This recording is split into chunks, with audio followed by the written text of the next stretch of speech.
a young man who I don't think's been on the radio show. He was on my TV show. Now, back in 2007, this kid went off to Chicago for the World Amateur Championships, and the best we'd ever done in about 20-odd appearances at the amateurs was get David Hay into a final where he basically surrendered in a couple of rounds because he was absolutely exhausted. I think David only had to fight 5 times. This kid had to fight 6 times. He had to beat the world champion, the Olympic champion, I think the reigning European champion. If you'd have been able to bet on this kid reaching the final, you would have got odds of 100 to 1 or even wilder. If you'd have got odds on this kid winning the World Amateurs, well, you couldn't have got odds on it because you don't invent bets like that. That's called fantasy. Anyway, this kid went all the way. Went out to the Olympics, and there was a bit of confusion. There was a bit of confusion out of the Olympics with his weight and his diet. It was all a little bit of a mess, actually, to be honest with you. Anyway, turned pro. He's unbeaten in 9. He had a fantastic win last week, and he's pushing. Well, he's pushing for just about any title he can persuade Frank Warren, his promoter, to get him. It's a delight to welcome to the show Frankie Gavin. Frankie, are you there?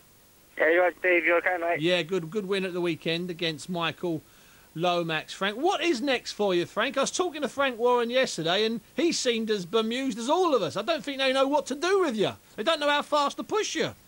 No, I know Theophane's just not interested whatsoever. Yeah, he's the British champion. He doesn't want to know, does he?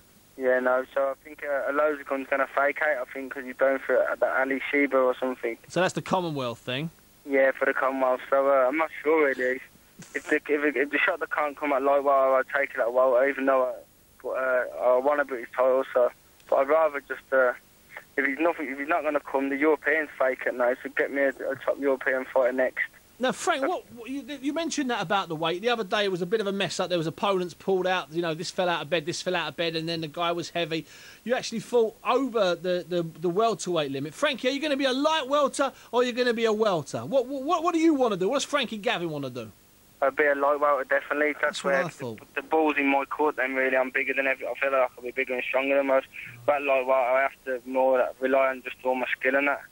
But I think they'll be stronger than me. But as at light welter, I think I'll be as strong as them more, technically as good as them more, and as quick as them more. So I think light welter is really I want to be. But if nothing's coming at light welter for the time being, I don't care who I fight. I'm trying to keep fighting. Now, Frank, over the years, mate, there's been a bit of confusion about you and about your lifestyle. That name, Fun Time, the fact that at the Olympics, you know, you were over the weight or couldn't make the weight. But let's just get this absolutely straight. For the last 2 or 3 years, everything has been fantastic with you. Is that right?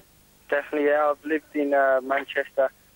At the moment now, I haven't been back to Birmingham, I think, since November to see my family. Wow. I bring them up here now because obviously going out, everyone thinks. So when I was an amateur, I won't, in the end, boxing weren't on my mind anymore. I didn't want to box. Cool. Well, everything I was doing was in sweatsuits or sparring people in sweatsuits. The last 3 years, I've really enjoyed boxing, and I think I'm as dedicated as most. For everyone who sees the Fun Time thing and thinks differently. Well, no, they think differently, and I think whatever happened in Beijing. I know you and I talked about it before, where things just went wrong weight-wise, and it was and you had to pull out before you'd had a first bout. So I think people put that together with your nickname. And the fact that you're a fun guy. I mean, you pulled down Billy Joe Saunders' trousers at the Houses of Parliament, Frank, if you don't mind me saying so, didn't you? So in all fairness, I mean, I've always got this thing where I always say to people, listen, forget what he did. Okay, you know, he may not have treated the last year as an amateur the right way, but I always tell people. And I know I had to have a chat with Anthony Farnell about this. He misunderstood what I'd said. That as a pro, you're 100%, absolutely rock solid, no problems, just down on it completely. That's it, yeah. If you notice, no one's ever seen me blowing in a fight. I know I've never gone for 6 or 7 rounds. There's never been no confusion with the weight yet, nothing like that. Good boy. And when I stand next to the 10 stone people, I'm just as big, not bigger than them all. Yeah. But the lightweight as an amateur is really super feather. As a pro, 9'6" is 2 pounds super feather. In the end, it just weren't there. I'm 5'10", really. You know, you're a big lump. I'm not a small guy, so. And you're getting bigger, Frank. In all I feel like I'm upper body-wise, I'm getting bigger. Yeah, no, you are. I mean, your body's changing shape. Listen, Frank, it's been a pleasure talking to you. And hopefully, the next time I speak to you, I'll speak to Frank Warren. You'll be able to, definitely now you're down for actually a title fight of some description. Yeah, in April. On April the 2nd at Wembley, Bill. I don't know if it's that one, but I know it's in April. All right. Listen, Frankie, thanks very much for your time this evening.